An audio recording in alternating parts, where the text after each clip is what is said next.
Hey,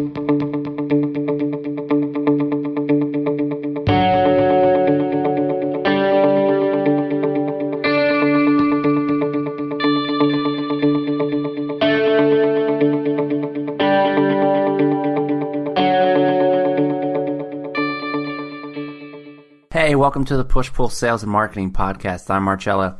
And I'm Sherry, and each episode will provide you with sales and marketing strategies that you can implement immediately into your own business. Today, I am speaking with Robin Fisher Roffer. She is one of the world's premier brand strategists, having launched and reinvented huge brands such as Animal Planet, CNN, Comedy Central, Discovery, Disney Channel, Fox, Lifetime, and MTV, just to name a few.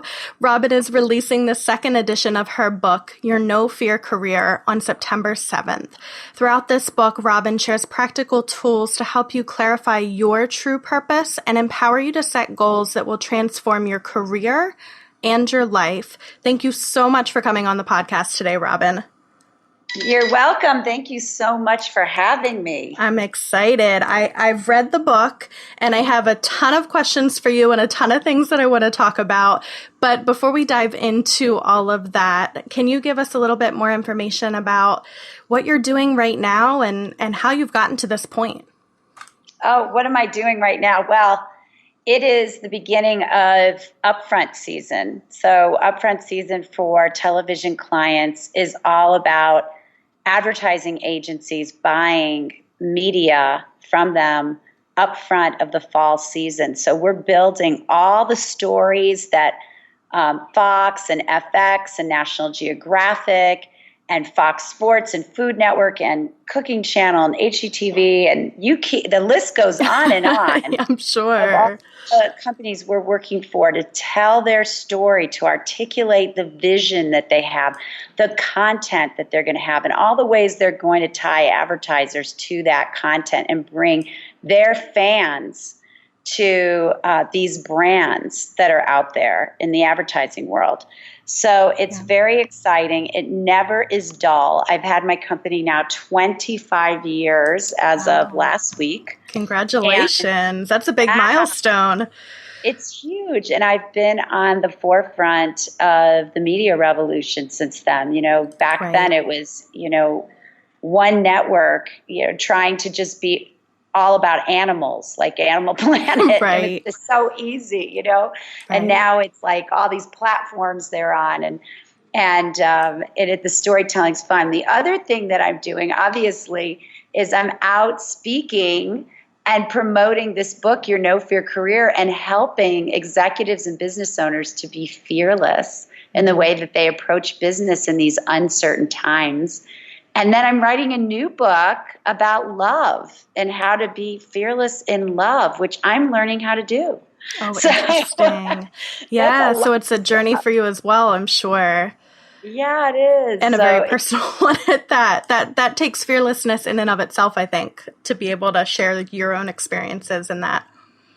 Yeah, and it's a memoir, so it's exactly doing that. And then sort of my quest now, after having my business for 25 years and raising my child who's going to be a senior in high school and being a single working mom, how do you find your companion and your complement? So that's also part of being fearless. And I'm approaching it with a lot of the tips and tools that I have in this book, Your No Fear Career, which is using my intuition to move into action and taking risks and saying yes and trying things. And if they don't work out, well, I learned a lot, right? Yeah. And moving on. Yeah, this is a theme that has been coming up for us in these last few episodes, which none of them have been released yet. So it's been funny for me as we're recording them that fear has been this ongoing theme. Marcella and I were doing one about, don't fear technology. And then this started to come up again with some other guests. And obviously with you and your book, Your No Fear Career. And I think the reason that that's coming up time and again, which you mentioned, is that we are really shifting. And especially for a lot of these traditional industries, I would love to hear more of your perspective over the last 25 years of how you and your coworkers in the industry have had to adapt and change to changing media. Well, it's so interesting that you asked that question because I just got off the phone with the chief marketing officer of Wonderman, which is a huge digital agency. And Jamie said to me, in the old days, you watched a 30-second spot about Pampers. You would target that spot to soap opera watchers. Right. And after they watched the soap opera and saw the Pampers ad, you would send them a coupon to their house, and they would take that coupon and go to the local grocery store and buy their Pampers. It's pretty easy, right? Yep. Maybe XYZ. Yep, XYZ. Super quick. Find that stay-at-home mom and send her a coupon for Pampers, get her to go in the store. And you could actually track that purchase through the coupons. You couldn't track if actually the ad got her there, right? But we used to believe that a marketing mix had to involve all that. So now we have digital. So now she's buying her Pampers on Amazon. Mm-hmm. But she doesn't really care if it's Pampers. It could be Huggies. It could be another brand, as long as it's got the best deal and it's delivered to her door. She's not even walking in the grocery store anymore. And how is she supposed to have an experience with a brand? Right. Because now it's a click. Right? And it's who's got the best price. Yeah. How do we matter to her? So in working with the media, I've seen this evolution of having to find a holistic media solution for a client so that they can move the needle on their business. And what that's created is a need for knowledge, a thirst for knowledge among people who are selling and people who are buying media. But I don't want to just talk about media. I mean, we could talk about pharmaceuticals. We could talk about the education system. We could talk about hospitals. We could everything with mergers and acquisitions and technology. The world has become uncertain. You have to have a lot more knowledge, and you have to create holistic solutions. It really doesn't matter what business you're in. Yeah. You're completely right. And I think it's a really interesting point. And it's something, how have you been able to convince the people that you work with, the clients that you're working with, that they do need to approach it from this holistic perspective? How do you, for somebody listening to the podcast and they're coming up against a lot of, well, we've always done it this way and it's always worked for us and we're doing fine. How do you is it just education? Are there some people that just aren't going to be convinced? How do you approach that? I think today executives feel like they're on a hamster wheel and they're just going around and around and around because it's very hard for them to get out of the lane that they've always been driving in. And a lot of those executives are going to get discarded because they're not comfortable stepping out of their comfort zone. Mm-hmm. And so they can feel like almost a clock, beating out time for when they're just, eventually going to have to either be discarded or move on. That is not the way to go through what's happening right now in my mind. Right. I feel like fearlessness is measured between the moment you get an intuition or a gut hit. And that gut hit is like, I've got to go and get educated. You brought that up. I've got to go get educated about this. I've got to take a class. I've got to learn more. I've got to shadow this person who understands data so that I can be better at my job. And we get that hit. And instead of taking the action to go do it, we stay in our lane where our comfort is. And that is the way to be so unfulfilled in our jobs. Right. And to burn out. And to burn out. Right.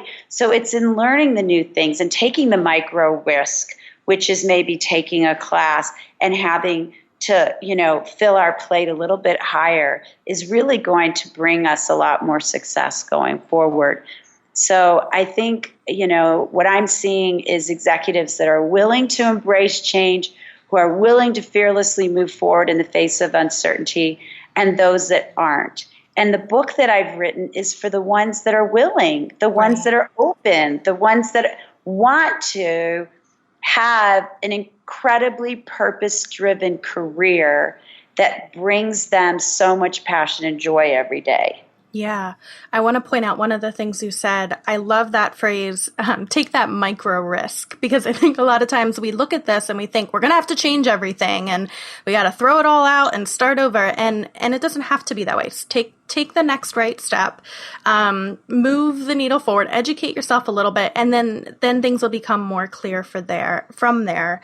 But I also wanted to talk a little bit about that fulfilling life. And a common theme that seemed to come up throughout your book is the importance of self-knowledge, the importance of taking the time to look within yourself and figure out what you want, why you want it, what really matters. And, just then you have that base. You have that base to move forward. You have that base to take a risk and know that it's for the right reasons. Can you speak a little bit more to that? Yeah, I think, the hardest thing in life is knowing what to say yes to and knowing what to say no to. Yeah. Isn't that, it's difficult, right? It's very difficult. I just heard something recently that has become my new thing to live by, which was, if you're trying to make a decision, if it makes you feel trapped, it's the wrong decision. If it makes you feel free, then that's the right way to go. And it spoke to me in that it was such a gut check, in a very tangible way, because we've all had those feelings. We've all come up against a seemingly great opportunity, but our gut is saying, oh, this is making me feel trapped. But I'm sure you have more insight into that as well. I love what you just said because it goes to intuition. I just think that it's just right on. I think that's great. If you have a mission statement, which is your North Star, if you have a true purpose, which the book, Your No Fear Career, actually gives you the exercise to find that mission, then you're going to know exactly what to say yes to and what to say no to. I said yes to talking on your podcast because for me, you're on mission. You're helping me to support my mission, which is to inspire and empower companies, teams, executives to embrace change. So it's my entire purpose and reason for being on the planet at this time is to help people embrace change. Mm-hmm. And so, of course, I want to talk to you about the book, and I know to say yes. And I know this is, already it's so much fun to talk to you about this. I wish I could just talk about fearlessness all day and having a purpose-driven life. Because when you are on mission and you're doing that, and it should be like 7 words or less. So mine is empowering companies to embrace change. Is that easy to remember or what? Yeah. So when your mission statement, it should try to be 7 words or less, and then you can remember it and you can quickly make decisions all day long. Saying yes to great opportunities and moving forward on mission is how you fulfill your destiny and ultimately become self-actualized. Because the more you listen to your intuition, the more you're following your mission, the more synchronicity happens in your life and what you want starts coming to you. But you have to do the work. Right. Okay. You have to take those micro risks in order to take the bold leaps. Yeah. And that was a piece of my question as well. So I'm completely on board with the mission statement. I think that's a wonderful, it's short to the point and it's easy to remember. Leading up to that, there have been points, I feel like I'm more clear in my mission now, but than even maybe a year ago, but it's been a journey. So what other steps do you recommend that people take before they can even get clear on their mission statement? Or is mission statement one of the beginning ones, and then if it needs change down the road, you change it down the road? Well, the first thing, I think it's an output. So in the book, it comes sort of towards the front, but definitely not at the beginning, right? Because the first thing I'm trying to teach the people who read the book to do is tune into their intuition, tune into their second brain, which is their gut, and learn how to follow their instincts and understand that they are in abundance and not in scarcity, that they have an abundant feeling about their life, that that there's so much that's happening for them, not to them, and sort of shifting their thinking. into a more positive place. I think that's step number one before you can come up even with a mission. Absolutely. And I think so many of us have spent so much time suppressing that intuition, trying to use the rational side of the brain, trying to use solely logic. And it takes a little bit of practice and implementation to start to bring that intuition and that gut feeling back to the forefront if you've been ignoring it for so long. It's something that parenting has really helped me in that, because a lot of times you don't have much else to lean on, or things aren't going to go as smoothly. And then being able to transition that and start to utilize that same intuition into my career was another. It felt like a micro risk. It shouldn't have, but it felt like trusting something that I wasn't fully confident in yet.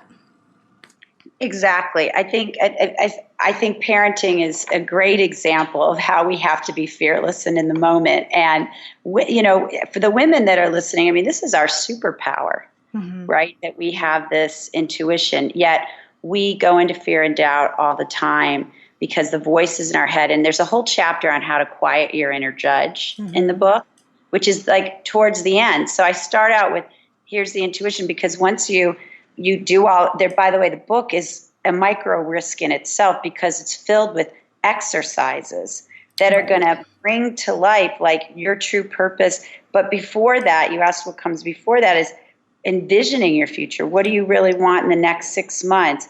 What really makes you happy at work? When is time flying? You're having so much fun. What story do you want to tell the world? What's your intention every day when you get up and go to work? Like, how do you shift that into a place of success? So there's so many exercises in there that can lead you to be a courageous leader and, turn your life, shift it into something that is in the positive zone. Yeah, I love all of the practical exercises that you include within the book. One that really stood out to me was, I believe is it chapter 9, where it was tell your greatest story. And you kind of walk through all of these great tips of how to share your story with the world, kind of how to brand yourself, how to present yourself, and not just in general terms. You give great suggestions of prompts and ideas, maybe a story about XYZ. And I felt it was so helpful. Just reading through, it was sparking so many ideas for me, which a lot of times is rare to find in a book, unfortunately. So I appreciate that side of things, and I appreciate you took the time to share that knowledge in such a practical, tangible way. Well, I'm really glad you said that, because, facts tell, but stories sell. And in everything I do with my clients, and even when I'm pitching myself, I'm always telling stories. And one of the stories that I tell over and over is that my father raised my sister and me all by himself. And he was an ad man. So by the time I was 11, I was a latchkey kid, which meant that he gave me a key, and every day after school, I'd go home by myself because he was working. And I would start to get dinner on the table. And after dinner, my sister and I would clear the table, and he'd lay out ads for his clients. And we would help him with the headlines and what image goes here. And I was an ad man by the time I was 12. And I learned it all at the kitchen table. And I made a bet with my dad when I turned 18 that I would have my own ad agency by the time I was 30. And that is exactly what I did. And I kept that bet. Yeah. And I tell that story every time I pitch a client. And if you go on my LinkedIn page to Robin Fisher Roffer on LinkedIn, you'll see that little story is in 2 sentences baked right into my bio. Because I think the superhero backstory that you have about how you triumphed over adversity, which is being raised by a single dad, being a latchkey kid, and you didn't hear me whining about it, actually became the greatest gifts I could have. That's what defines you and your true character to a potential client, to a potential employer, to somebody who you want to get a raise or a promotion from. Who are you at the core? And so many times we hide these stories. We don't want to tell things that are vulnerable. We want to put on our game face. But those stories are what people remember. And as a matter of fact, I told that story to the chief revenue officer at Scripps, which owns Food Network and HGTV and Travel Channel. And I told him that story. And 1 year later, he said, I want everybody in my entire sales force to have a story like that. And he hired me, and I've been with them for 5 years. That's amazing. I love it. And exactly what you said, it makes you human. It makes you relatable. It makes us feel for you, but not in a pity way, in a, wow, she's strong and she's come from this and turned it into something incredible. I think it's a fantastic idea to be able to have that, as opposed to maybe some of your more traditional, like, elevator pitch type things. This is such a relatable human thing, which is also a shift that I feel like we've seen a lot recently, that we expect our brands and our businesses to have more of a personal touch. Have you seen that? How have you been able to help companies shift into not just being the end-all be-all brand, but telling the story? Well, I've gotten people away, executives away and business owners away from listing out their products and features and just telling a great story about what they can do for your business or for, your life, depending on what they're selling, a product or a service, but in a storytelling way. And that is the big shift that's happening now. And I think it's because of social media, because of, the proliferation of content. We want great storytelling, whether it's on a post you put on Twitter, even though it's only, 120 characters, or it's, a story, a blog you've written, or a podcast just like this one. They want stories. Mm-hmm. And so that is really what I've always done for my clients, but it just is super in vogue right now. Yeah, it is. It is. So you have a knack for it. So I'm sure you're also in vogue, considering. That's a good thing for you, for sure. One other thing I wanted to touch on quickly is the concept of imposter syndrome, which I think is so prevalent. I think that kind of paired with that, I don't know. I guess my question is, where's the line between fake it till you make it and being confident in what you've done? It's tough. It's hard to know when you've made it. It's hard to know what's good enough. So what's your advice for someone struggling with feeling like they don't deserve what they actually want? They're not 100% on believing that they're going to be able to accomplish what they say in their mission statement. Wow, that is. I know, I packed a lot in there. Sorry. That's an incredible question. I mean, you're talking about fear of success, right? Yeah. That you finally made it, and now you're afraid you don't deserve it. There's an unworthiness that is running through your veins. It's probably from your DNA. It could have been whispered in your ear as a child by one of your parents or your teachers. And it's that inner judge that's telling you haven't made it. And I think it's when we go into this place of fear again. So this is why I wrote this book, The No Fear Career. Fear and doubt enters in times of uncertainty. And when those ants are running around in your brain, what Christine Closer taught me, a great coach, she taught me to take a piece of paper and write down all the trash that is in your head. I'm not good enough. I don't have an education for this. I only know how to do 80% of this job or 50% of this job. They're going to figure out that I'm an imposter. All these things that you're saying come up. And you write it all down on a piece of paper, and you write trash on it, and you rip it up in little pieces, or you light it on fire, or you pound it with a rock. You do something, and it's like, no trash is going to get in my head. Get it all out. Don't obsess over it, and don't keep thinking these negative thoughts. Write them all down. Then take out a piece of paper that says truth and write down the truth, which is your track record of success. I'm a great mom. I'm a fantastic coworker. I get it done. I get it. Mm-hmm. I've got this. People trust me. People, whatever you want to say, put the truth down, the real truth. And then you're going to feel fantastic. The clouds are going to clear. Yeah. Another thing you can do is grab a friend or colleague and ask them, what are you happy about in this moment? What are you satisfied with in this moment? And what are you grateful for? And then have them ask the same questions to you. And I'm telling you, two people in a room that are going into that place of gratitude in this moment, it's so powerful. And then you practice that every day. And this is how you start to believe that where you're at is exactly perfect. Yeah. Yeah. I love it. We could probably talk forever. I know that you need to run. Before we wrap things up, I want to make sure that people know how to find you, find your books. I'll make sure that I link to everything in the show notes as well. But how can people reach you?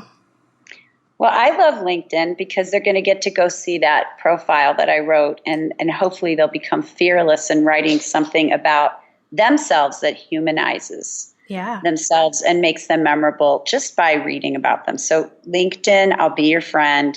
Go for it. Amazon, that's where the book is. Your Know for Your Career. Put in Robin Fisher Roffer, Your Know for Your Career. It'll come right up. And the third thing is my Facebook fan page is another fun place for us to become friends. That's there. Perfect. And then is that under your name or is that under? Yeah. Okay. Robin Fisher Roffer. And then bigfishmarketing.com is my website. And I've got about 100 blogs on there. Awesome. Yeah. Well, any final thoughts for us before we have to run? Stay fearless. Take a micro risk today. A little thing. You want to run a marathon? Go start walking every morning for 30 minutes. You want to write a book? Go write a page every day. A little tiny micro risk. Take a class. Listen to this podcast every day. Do something that gets your brain out of the fear zone and into a no fear place. And say yes. Say yes to something today. Say yes to an opportunity and go for it. And let the chips fall where they may. And go buy your book once it comes out. I'm going to add that one. I'll plug it for you. Thank you. I do genuinely recommend it. I want to go back and work through the exercises a little bit more in depth. I really appreciate the book. I appreciate what you're doing and sharing the message. And we'll make sure that we keep up with you and keep following you. It's the fun part of social media. I can watch your YouTube videos. I can buy your books. It's awesome. I love it. Thank you so much. Thanks for reaching out to me. It's been fun talking to you. You too, Robin. Take care. Bye. Bye.